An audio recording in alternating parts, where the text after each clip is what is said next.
चलिए, आधा वर्ष। मैं मज़हर ज़मीर ख़ान रिटायर्ड आरटी ऑफिसर हूँ। वज़न 120 किलो के करीब। एक्सरसाइज वगैरह कुछ भी नहीं होता मुझसे। कभी 8 बजे उठ रहे तो कभी 10 बजे उठ रहे। आदत ऐसी हो गई कि एक्सरसाइज नाम का कुछ भी नहीं। अब कुछ रोज़ पहले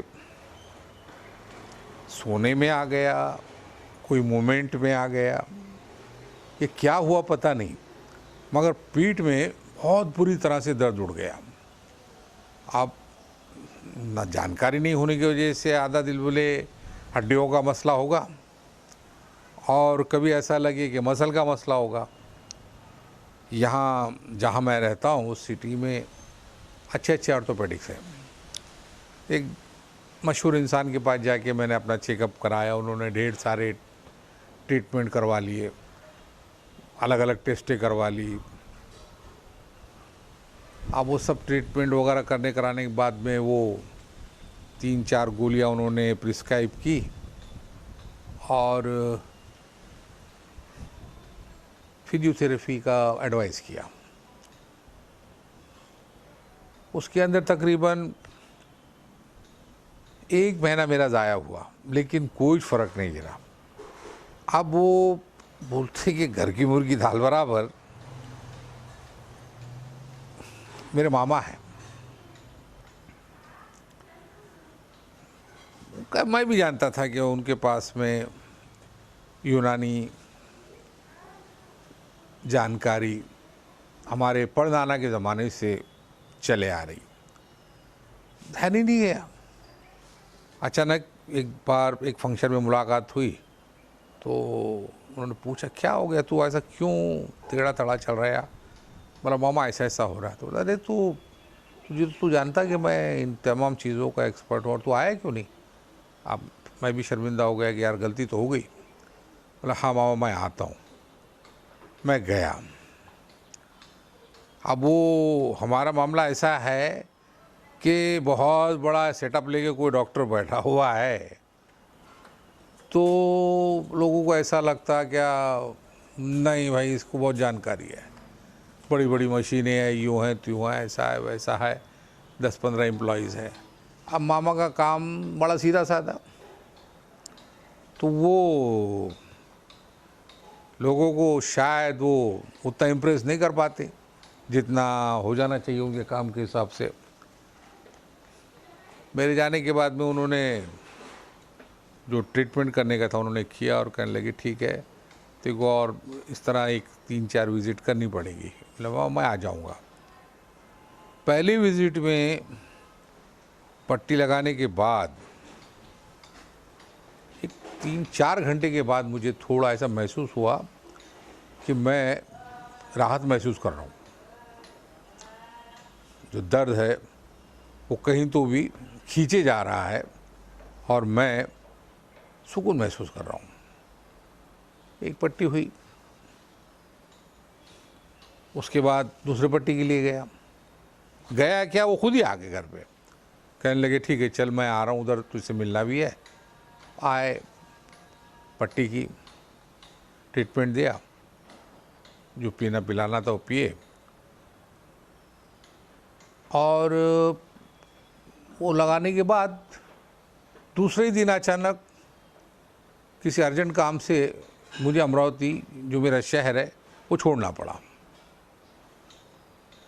अब क्या करे, मजबूरी है। आने के बाद मामू से माफ़ी मांग लेंगे और बाद में फिर से शुरू कर लेंगे। मगर वो 2 पट्टियों में ही मेरे पीठ का दर्द ऐसा गायब हुआ। ऐसा नहीं है कि मैं उनका भांजा हूँ या उनका वो मेरे मामू हैं करके उनकी तारीफ़ कर रहा हूँ। मैं जानता हूँ कि ये मैं जो बोल रहा हूँ ये हज़ारों लाखों लोग सुनेंगे, देखेंगे, और अगर मैं मिसगाइड करता हूँ, कोई गलत बात बोलता हूँ, तो जो गुनाह है, बेवजह का गुनाह मेरे ऊपर आ जाएगा। इसलिए मुझे वही बोलना है जिसकी वो हकदार है। हम लोग यूनानी तौर तरीक़ों को भुलाए बैठे ऐसा तो नहीं है, लेकिन उतना याद भी नहीं करते जितना एलोपैथी की तरफ दौड़ते। हालांकि पैसा जाता, साइड इफ़ेक्ट्स के मसले आते। और यूनानी का मामला शायद दुनिया की जितनी पुरानी मेडिकल थेरेपी है उनमें यूनानी एक है। और यकीन मानिए कोई वजह नहीं है मुझे उसको बड़ा चढ़ा के बोलने की, मगर वो 2 पट्टियों के बाद इतने बड़े वज़न को लेकर मैंने जो भी मूवमेंट किया, उठना बैठना झुकना चलना फिरना दौड़ना, दौड़ता तो नहीं बोलना, लेकिन फिर भी जो कुछ भी हुआ, कभी मुझे फिर से पीठ के दर्द का मसला नहीं उठा।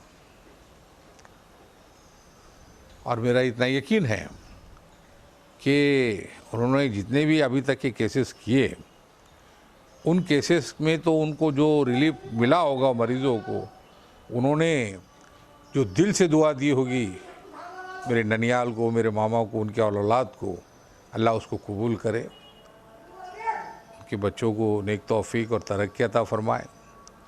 और मैं ये चाहता हूँ जैसा हमारे परनाना से यानी हमारे मामा के दादा से वो जो नॉलेज था वो चले आ रहा, वो हमारे मामा उनके बच्चों को और दूसरों को ज़रूर बताए।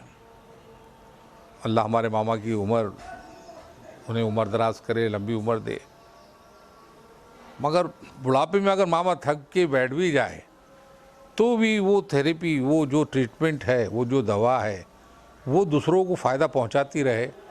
ऐसे नेक ख्वाहिशात के साथ मैं ये कहूँगा कि ज़रूर एक बार मामा से हड्डियों के मसले में, मसल के मसले में आके ज़रूर बताए, उन्हें उनकी राय ले। कुछ कहीं ढकोसला नहीं है, कहीं ढोंगबाजी नहीं है, कोई भुंदूगिरी नहीं है। चंद लोगों ने पैसे के लिए जो कुछ भी उल्टे तिल्टे काम किए, जिसकी वजह से आयुर्वेद, यूनानी, तिब्बी, ये जो थेरेपियाँ हैं बदनाम हो गई है और लोग इसको बड़ी अजीब नज़र से देखते हैं। तो जिसकी वजह से एलोपैथी को इतनी हवा मिल गई। तो इन तमाम चीज़ों से दरकिनार मामा का जो भी काम है वो कुछ इस टाइप का है कि कहीं कुछ क्या बोला जाए उसको सादे से अल्फाजों में, कोई सोंग, कोई ढकोसला, कोई ऐसा कुछ भी काम नहीं है कि ऐसा कर लो या वैसा कर लो, क्या ये प्रिकॉशन लो कि वो प्रिकॉशन लो। सीधा सीधा मामला है यहाँ से वहाँ तक। तो मैं तो ये कहूँगा कि जो लोग थक हार के बैठे हैं एलोपैथी से, कुछ फ़ायदा नहीं हो रहा, काट छाट करना, तोड़ ताड़ करना, उसको जोड़ने की कोशिश करना, ये सब करने की बजाय एक बार ज़रूर आके मिले और आज़मा के देखे कि मैंने जो कहा मेरे बोलने में कितनी सच्चाई है, तो आपको खुद पता चल जाएगा कि मैंने सच कहा था। बातों बातों के अंदर मैं ख़ास बात बताना भूल ही गया कि ये ट्रीटमेंट के लिए या मामा से मिलने के लिए आपको कहाँ कांटेक्ट करना है।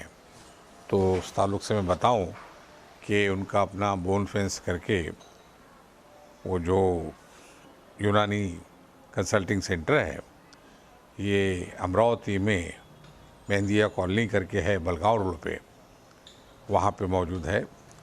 और मामा का नाम सिकंदर अली ख़ान है, नामवर इंसान है, कोई भी पहचानेगा आसानी से। तो मैं तो यहाँ तक कहता हूँ कि अगर उन्होंने ये भी कहा कि मेरे ट्रीटमेंट में 99% रिलीफ मिलता है, तो भी कोई गलत बात नहीं है, क्योंकि मैं खुद महसूस कर चुका हूँ। तो Sikandar Ali Khan bone setters, Mehandavi colony, Balgaon road, Amravati, यहाँ पे आप एक बार ज़रूर जाके उनकी एडवाइस लीजिए, उनकी ट्रीटमेंट लीजिए। यकीन मानिए आप उनके साथ साथ मुझे भी दुआ देंगी कि खान साहब ने सही रास्ता बताया था। All the best. बहुत बहुत शुक्रिया मुझे सुनने के लिए। आदा बढ़ जाए।